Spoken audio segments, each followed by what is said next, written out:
congratulations on the film. Thank I'm you. assuming a number of people here will have seen it for the second time, or certainly not the first time tonight. And I was really looking forward to seeing it for the second time myself, because the first time I was so sensorially and emotionally pulverized afterwards. I thought, great, the second time round, you can kind of go in more mellow and, just kind of really analyse and pull it to pieces. And it was actually even harder the second time round to get my head around it. So I was wondering, given that you have spent so long with this film now, if there are any particular moments in it, that even though you've been with them since the writing stage, shooting, editing, that still have they've retained their original punch.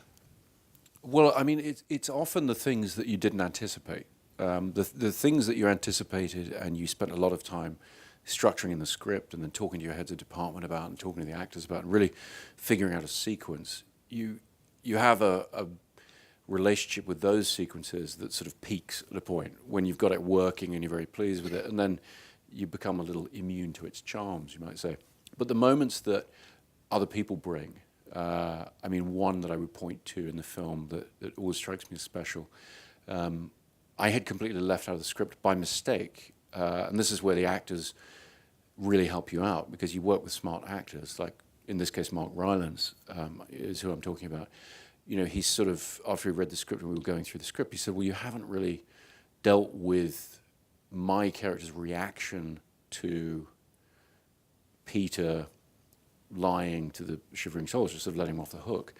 And I sort of looked again at the script and I realized, I really hadn't dealt with that. And I sort of fudged it and it'll just be a look between you, whatever. I put it in the stage directions. But then when we came to shoot that, Mark he'd figured out the importance of it for himself and how he would play it. And when I see the film now and I see what he does, which is extremely simple and very still, and it's the absolute minimum of fuss, really. He didn't want a line, he didn't want to make a thing of it. He knew that would be an important emotional moment, is that sense of approval of what Peter's done. And so every time I see that, it kind of gets me. I think because it's something I had very little to do with. Emma, how about you? Well, I think that, this film, more than any of the others that we worked on, really, I feel like it sort of continues to, I never quite, you can't become immune to it in a way. Like, the sort of sound mixing process on this one was extremely arduous, just because what I was surprised by was this notion that even weeks into the process, I still found myself sitting on the edge of my seat every time we did a playback. But for me, I think the sort of moment that still has an emotional impact for me is the moment where the Moonstone sails past the big destroyer with all the soldiers on the side, because I think that's just sort of it sort of sums up everything that's special about this story in terms of the juxtaposition of sort of traditional war movie with the role that the civilians had to play, and the sort of flipping on its head of that. It's not the general way of things that the little guys are coming to help save the army, and that's an incredible moment that every time, gets me. I wanted to, part of the reason it hit me so hard second time was because I think all of it is pretty much shot from either a character's point of view or beside the character's point of view. I don't think there's any sort of wide coverage shots. Even the aerial stuff is a cockpit or it's beside the plane. Well, I constructed the script, and I say constructed rather than wrote, because right from when I was trying to work out the structure before I sat down to write it page by page, it was all about subjectivity. It was all about, okay, how do we tell the entire story in a subjective way, but still build up a picture of the overall events for people, particularly people, obviously less so in this country, more so in America and other territories around the world where people don't know the story. They've never even heard of the story. So we have to build up a bigger sort of picture, but I never wanted to jump out to sort of, generals in rooms or politicians or whatever looking at maps and things. I wanted to always be in the shoes, of the people who were involved. And we were very, very rigid in that, to the extent where when we were planning the camera mounts for the airplanes, we went through a long process of figuring out what camera mounts we would need to mount an IMAX camera to the Spitfires. Because an IMAX camera is huge, and it was the whole aerodynamic thing, and they literally built the camera mount piece by piece. They would fly it, balance it with the other side, build some more, balance it. It took months and months. And so they said to me, well, and what camera mounts are you going to want on the German plane? And I said, well, I don't want any on the German plane. And they said, well, we're going to, we'll just duplicate the Spitfire ones, in case you change your mind, sort of thing. And I said, no, don't do that. First off, I didn't want to spend the money. But secondly, I didn't want to have the option, because I knew we'd get amazing shots if we did that, and then I'd be tempted to use them. And I didn't want to sort of be in that position in the edit suite. I mean, we shot a lot of material. We had a great camera boat, so we could film with a stabilized head from one boat to the moon setting. We could get all this great running shot. We got all these incredible shots, and I think there are only 2 or 3 in the finished film, because in the edit suite, every time we tried to use it, it felt like it violated the rule set, if you like. We really wanted to be on the deck of the boat, with people. And so, with very few exceptions, we're always there looking over someone's shoulder. The one thing I always knew I was going to have to do is do a high-angle shot of them all, to just show the shape of it and show how exposed these guys were. But that's the thing about film. Like, when you do that shot, you're almost portraying their state of mind. It almost is their point of view, because they're hearing the sound of the approaching plane and realizing how isolated they are and how there's nowhere to hide. So you can't be too rigid. It's not literally a purely technical consideration. But I really did want to just always stay in a subjective mode of storytelling. Given that you pioneered the use of IMAX cameras in feature films, Dark Knight was the first to use IMAX, was it? Yeah, it was. Jean-Jacques Annaud, years before, had done a 40-minute film about a pilot with Val Kilmer that was a sort of experimental, more in the mold of the institutional IMAX films. But The Dark Knight was the first time anyone had ever used these cameras to shoot something for a Hollywood movie. And so the change in technology from then to now, do you find the cameras, even though you've got to logistically work out very, very carefully, are they easier, more versatile now than they were? I don't think you can use the term easier with IMAX cameras. I will say that between the big change for us was after The Dark Knight, when we used them again on The Dark Knight Rises, we were able to convince the IMAX guys to let us really collaborate with Panavision as well, and have a sort of joint collaboration between IMAX and Panavision to use. It's the sort of the techniques that have been developed of Hollywood camera crews, the follow focus, how that works, how the lenses are put together in such a way that you can use a follow focus rather than doing it by hand, et cetera, et cetera. The video taps we were able to improve. So even though the basic camera, and they built a couple of new cameras for this film actually, but they're huge and bulky and whatever, but we were able to sort of put some of the streamlining of the accessories, if you like, the way a feature film crew is accustomed to working with equipment. We were able to put some of that efficiency into these machines, which was great. But the basic thing is, the film is enormous. It's 65 millimeter on its side with 15 perforations, and so it's these enormous rolls. And so the mechanism, it is what it is. It's a big, bulky, noisy thing. And I'm sure I saw a picture of your DP, Hoyte van Hoytema, actually walking around with one of these on his shoulder. Actually, there's a couple of shots where he ran with it on his shoulder.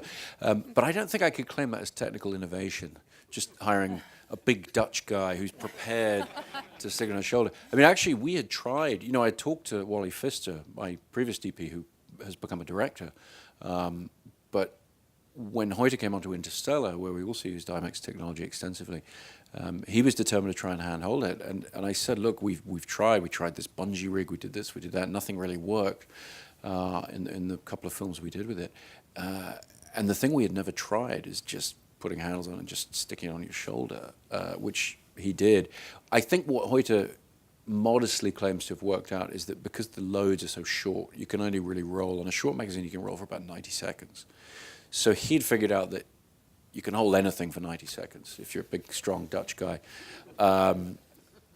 What he didn't realize is that we managed to gather together all of the IMAX film cameras and load them all. So I had 5 cameras, and I would take one and stick another one on his shoulder, you know. But he's, you know, he just sort of did it. And once you've started to gain that kind of intimacy that you can get with handheld camera, that spontaneity, that intimacy that you've had on 35mm, it gets really, really exciting. You know. Is that stylistically, because I know in the Prestige as well, you shot a lot at eye level and handheld. Is that a good way to immerse an audience into a specific period setting? I think it can be. I mean, I think when you think of the artifice involved with any kind of film, with sets that are built and all the rest, when I looked back at filmmakers I admired, like Ridley Scott, for example, was a great favorite of mine, you know, and when I came to do Batman Begins, I looked again at Blade Runner, you know, screened a print of it for my crew, and, you know, they build these vast sets, but you never see the set. He doesn't shoot the set, he shoots the characters within it, and that way your imagination is allowed to believe that it's much larger than it is, or that it goes on forever. And so I sort of learned from that, okay, yeah, you want to be at eye level, you don't necessarily want the big crane shot that you think will impress with the whole set. Because very often that's the shot that shows you the edge of the set, makes the audience feel the limitations of that world. And I think when you look at great filmmakers like Ridley Scott, you start to learn that. You just worm around and give it that feeling of human perspective, because things start to feel larger and more immersive that way.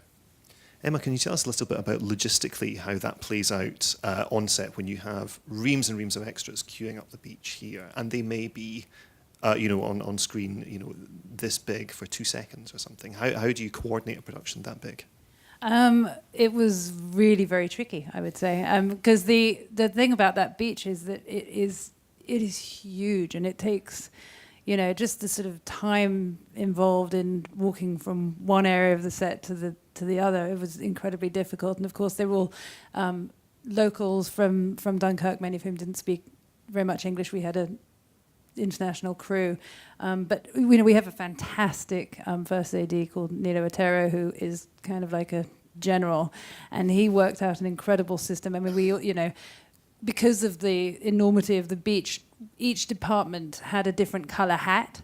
So, for example, I think stunts wore pink, right? So you would be able to look at somebody and know which department they were in, and special effects were orange. You know, it was a very, very, very well worked out plan for sort of how we were going to you know, move people around and just sort of know who we were dealing with. But then beyond that, I mean, it also freed us up to make some nice, you know, budget savings in terms of not having, you know, the people who were a little bit further back in the frame, they didn't have to have the pristine uniforms. We had made these, you know, our costume designer, Jeffrey Cullen, had sort of done this incredible thing of basically taking, you know, cheap fabric and printing the texture of a real wool uniform.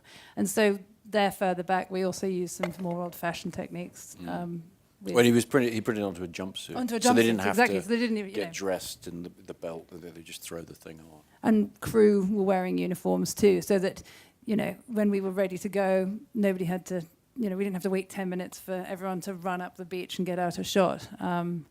And then, you know, so I mean, that was enormously complex. And then, of course, then we were on the boat. You know, we sort of were facing in a certain direction. Then you had to move everybody in the long line of boats behind the Moonstone out of shot. It was just, you know, it was incredible. But we have a fantastic crew. So, given all that logistical complexity, and also with the shooting on aircraft, old aircraft with the incredibly noisy engines, and with the IMAX cameras, did that feed into the decision to have less dialogue in the film, or was that a stylistic choice? I mean, very much. It was a combination of all those elements. I love sound mixing, and I love music mixing and sound, and I love to be very aggressive and large with it, particularly for this format. And at a certain point, you know, everyone gets fed up; they can't hear the dialogue. You know, well, if there isn't any dialogue, they'll be okay. But I think I was interested in stripping away some of the purposes for which I've been using dialogue in the past. Not that I feel like I'd sort of done something egregiously wrong in the past, but I was interested in saying, because this is a real life story, and we have fictional characters who, in a sense, are unimportant in terms of they're standing in to create a representative experience. We want things to feel as real as possible. We want to be as faithful as possible to history. So what I wanted to do was not use dialogue for what, as a writer, I usually use it for, and most movie writers use it for, which is a character turns up on screen and you use the dialogue for that character to make their case for why you should care about them. And usually it's through backstory, usually it's through who they have waiting at home, whatever it is. And I wanted to just not do that and sort of look at other ways of doing it. And so immediately you're thinking more in terms of the purely visual, more in terms of what I knew I wanted the film to be, which was a suspense thriller rather than a war film. I could relate to it most strongly as a survival story. And so the language of suspense felt like the right language for me.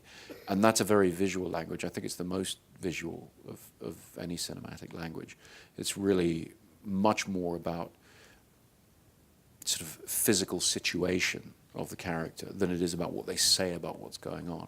And so that naturally lent itself to a very stripped down approach. And the script was by far the shortest I've ever written. I mean, I think it was 76 pages. It was very, very tight, with a lot of careful stage directions and so forth and indications, but very little dialogue. And the interesting thing that I found, not just in my writing process, but then in how everybody broke down the script and how we wound up editing the film, you suddenly realize how much, on most films, you're doing a radio play with pictures, and you're guided entirely by the dialogue in terms of pacing, in terms of how you shoot things, what your coverage is for the day. And when you remove that as a component, everybody is forced to reevaluate their creative process in a pretty energizing way. There was one really unusual choice with the script towards the end, where I think in a Second World War set film, you do expect that it's going to play the hits. You're going to get the rousing Churchill speech at some point. But you have the Churchill speech, but it's put into the mouth of this rank and file nobody. I mean, admittedly, a character that we followed through the film. But yeah. What was the thinking behind that? Because you can imagine the version of Dunkirk that cuts away to this sort of swelling, recording of Churchill or someone who sounds a lot like him, delivering the speech as we know it. Well, I think for me that was never an option. For me, it was about once you decided to tell the story from the point of view of people who were actually doing it, who were there on the ground, it's sort of unthinkable to then jump out to another perspective.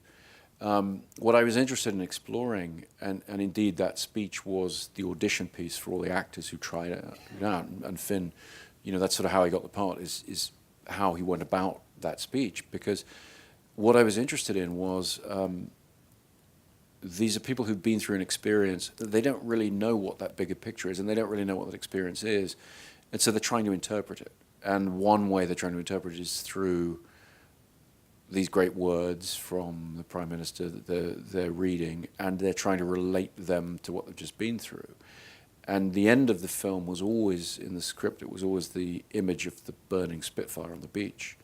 But when we shot Finn reading the speech, I watched it in dailies, and he had just sort of done this thing where he just kind of looks up from the newspaper at the end, and there's this look on his face.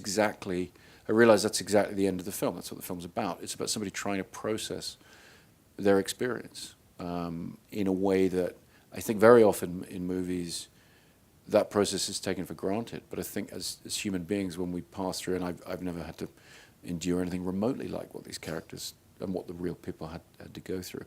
But anytime we go through any kind of extreme experience, it takes days, months, years, decades to fully process it. And maybe you never do fully process it. And I wanted to feel that with them, and in a way not know how to feel about what they've just been through or what Churchill has just said about it. I'm assuming when you were initially pitching the film to Warner Brothers, you sort of left this uncertainty out of it because, for a film like this to be a summer blockbuster, it requires a blockbuster budget to produce it on those terms. This is not a particularly fashionable genre for summer blockbusters. So how did you sell Warner's on the initial investment? I need this much money to pull this off. Well, I mean, just trying to think about how honest to be about this. We've earned a lot of trust from the studio, trust being a euphemism for money. And at the end of the day, when you have a good relationship with the studio, they're prepared to go outside the norm. They're prepared to take a gamble. We've also brought them material in the past. I remember with Warner's when we brought them Inception, and we said, okay, you've all got to read it and then tell us right away whether you want to do the film or not. I actually felt sorry for them. It was a crazy script, but we'd had this huge film with them, and they wanted to work with us again. And I'm like, this is what we want to do. And this situation wasn't dissimilar. It was like, we feel very passionate about it. We really genuinely believe it can work for an international audience if we do our job right. But, there's no guarantees. And so our pitch was simply, this is one of the greatest stories in human history. And we adamantly believe that, and I think our belief in that came across. And when we would pitch it, it's a story I could barely explain to somebody without feeling emotional, without, welling up. It's such an incredible story. And it strikes a particular chord with people who know the story. But people who don't know the story, I think it has an entirely different dimension that's frankly kind of magical, in that this moment, where you look out to sea and you understand, okay, the civilians are coming to help out in this particular way.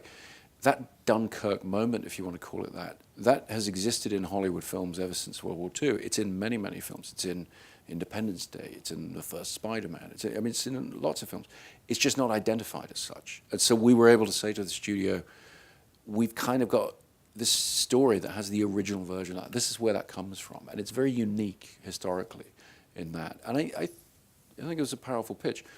We also, we said we'd do it for a lot less money than we'd made our last few films. And we found ways to do that. And that was sort of the trade-off. I think it was interesting hearing you talk about that. The thing that they kept saying to us when we were pitching it to the various different people at the studio, first of all, I think 90% of them had no idea, like they'd never heard the story. And the thing they kept on saying was, how did we not know this story? Like, how did we not know this story? It was such a pivotal moment in global history.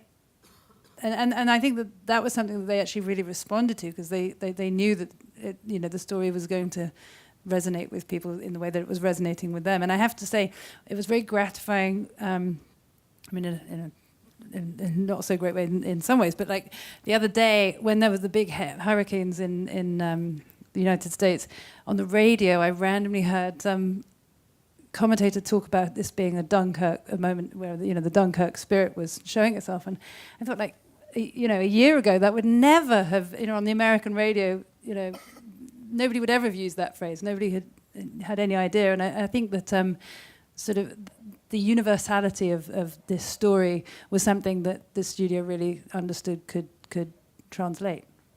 Just on that universality, I remember the first time I saw it, the shock when you open on that street, and I was expecting a period film, or a more traditional war film, and I think over the last 10 years we've sort of learned to expect kind of historical CG augmented mise-en-scène to look a certain way. And when you open on, okay, so here we are, we're now in France and it's 1940, and this is how the place looks. But on that opening shot, it just looks like a real street, almost as if it could have been shot yesterday. It could be happening right now. Well, and that was very important. We wanted as contemporary a tone as possible. And so my brief to Nathan Crowley, the production designer, to Jeffrey Curlin, the costume designer, to everyone was, don't think of it in terms of a period film, and don't take for granted a lot of the assumptions we make about the period. A lot of our idea of 1940 visually is based on movies that were made much later, where they slipped. There's an idea of a French town in World War II films that is, it's a church and a restaurant and a house that's had one side blown off and somebody with a phonograph and whatever, and it's a little town square. And Dunkirk was one of the great industrial towns for, literally thousands of years. That mole's been there since medieval times. It's a huge place with giant industrial cranes, and so it's sort of, my feeling was we want to rethink all those things, and we want to sail as close as we can to a contemporary feeling. And so not everything should look like this cobblestone idea. When you look at architecture, for example, and you think of Bauhaus, you know, I mean, you have these square buildings, and so I would say, look, we're not going to cover that up, even if it was built in, you know, 1960. If it's a legitimate shape that would have existed in town at the time, and we went back and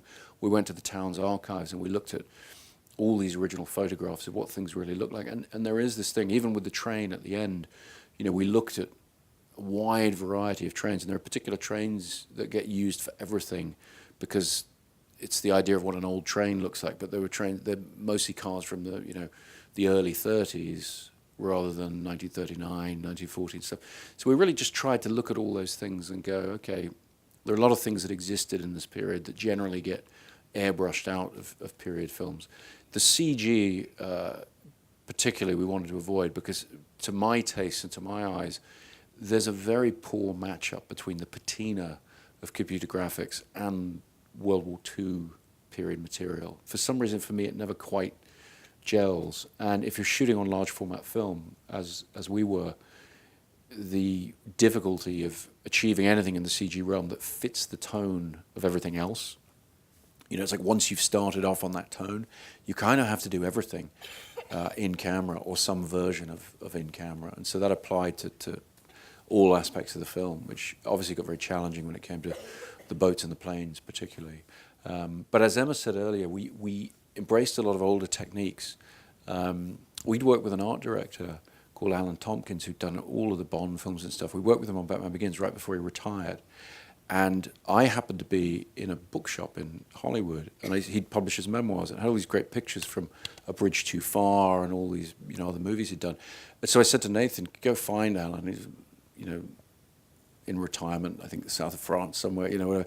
And just go say to him, what would you have done before CG? How would you have dressed the town? How would you have done trucks and lines of men down the beach? And he gave us all these great pointers and great techniques, and we went back to those techniques where we did these kind of fences of paintings of men, you know, and three guys would hold it up and one would walk in front of them or whatever, so we could make, you know, it appear that we had thousands more extras than we did. We would paint trucks in particular shapes or boats, whatever, and put them further down the beach. And some of those older techniques that allow you to avoid the CG mise-en-scène, they allow you to stay in camera and retain the quality of the original photography.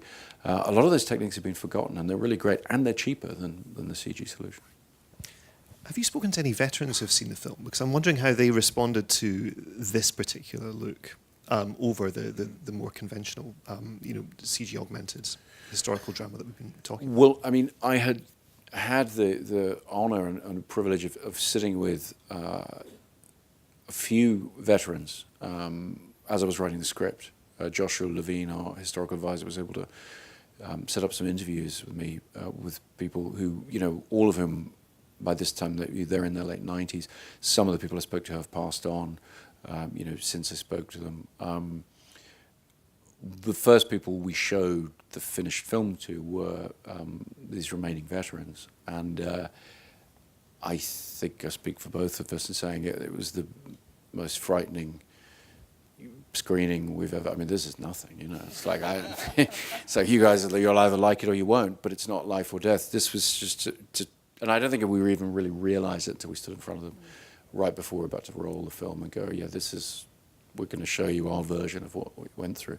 I don't feel particularly comfortable speaking for them, but the screening was very emotional, and I think the broader picture, the overwhelming sense at the end of the screening was they seemed very, very glad that we were telling their story and showing what had happened to a new generation.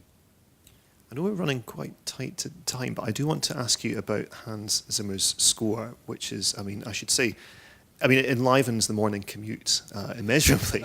But it struck me that this score is completely interwoven with the imagery in a way I think even more so than your other films. And Yeah. I was wondering how early he came on board. I mean, I know you don't use temp tracks when cutting. It's always what you're going to use. But Yeah. just how early Hans's involvement was. Well, because I don't use temp tracks, his involvement is always, 6 months earlier than it would be on any film anyway. And that it was even earlier on this because I needed to know the rhythm of it as I was shooting. I'd written the script according to a musical principle. It's this thing called a shepherd tone that we've used in some of the other scores, and Dave Julian used in the score for The Prestige. It's a sort of audio equivalent of an optical illusion, where you rise up the scale, but you appear to be continually rising up the scale infinitely. This is for the Bat Pod in the Dark Knight. Yes, you use that as well, exactly. Right? It's the kind of constant acceleration. We put it into the sound effects realm after we discovered it for music. I mean, discovered it; it's an existing thing, but we realized we could use it. And what I tried to do with the screenplay is to write the script that way, so that I have 3 different storylines, and I was sort of trying to create a narrative peak with one as the other one is building and as the third one is sort of in the middle, and so you have a continual series of peaks. And so I needed Hans to come on as we were shooting to start figuring out, okay, the rhythm of how do we make that work. We needed it in the edit suite. And I have a pocket watch that has a very insistent ticking, and I made a recording of it, and I sent it to Hans, and I said, can you start building tracks based on this sound, based on heartbeats, based on footsteps, based on sort of rhythmic elements, and not write tunes, not write anything emotional. The reason being that we all knew, you know, as people who'd grown up with this story, the story of Dunkirk is freighted with emotion. It's hard to even talk about.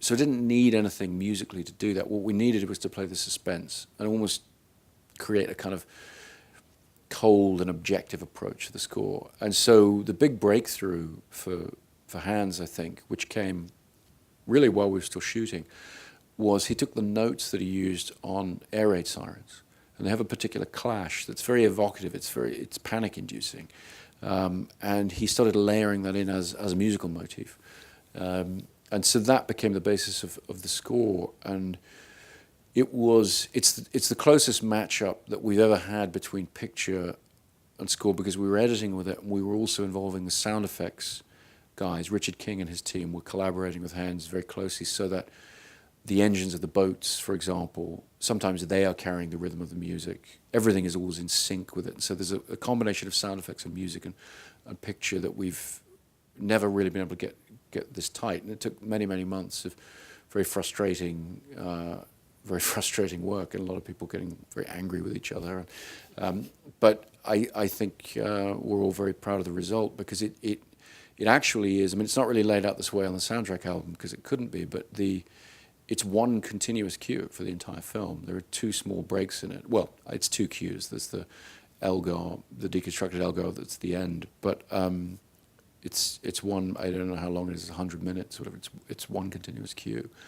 I don't know if anyone's ever done that before, or since the silent days when someone's playing the piano or whatever. But it's sort of interwoven with the sound effects in a very controlled way. And I think I'm just thrilled with what Hans and his team did. It was exactly what I wanted, and it was hard fought, but I think it creates the tension you need. Whose idea was it to feed the Elgar through the Zimmerizer? It was mine, and I was a little embarrassed to first suggest to him, you know, another composer, you know. But as soon as I said the word, I mean, I called him and I said, look, I've got an idea that's probably a terrible idea, but you know, whatever. And I said Nimrod, and as soon as he heard the word, he was like, no, this is great. He's obsessed with the piece, knows it so well, and really got that what I was asking for was not, you know, a needle drop version of it, not an existing recording of any kind, but this very different version that Ben Wolfish and Zimmer and Alex Gibson, the music editor, and myself and Lee, you know, we all sort of collaborated on, and by sort of stretching it and looking at it in different ways, and then having it be recognizable at specific points. And I think he found some really amazing things in it, and I was just relieved that he didn't laugh at the idea, so and felt he could pull it off, because, you know, it's a very familiar piece of music for British people. I mean, in America they just go, oh, Zimmer's a genius, you know, it's like it's fine. But I think for British people, it's, you know, you're sailing close to the wind emotionally. It's familiar. I find it a very emotional piece of music, which is why I wanted it to be there at the end. But we wanted to, I think Hans found a way of making it fresh for audiences that I was really, really happy with. We're actually sailing very close to the wind temporarily at the moment, but so that's all we have time for. But Christopher and Emma, thank you very much indeed. Thank you. Thank you. Thank you.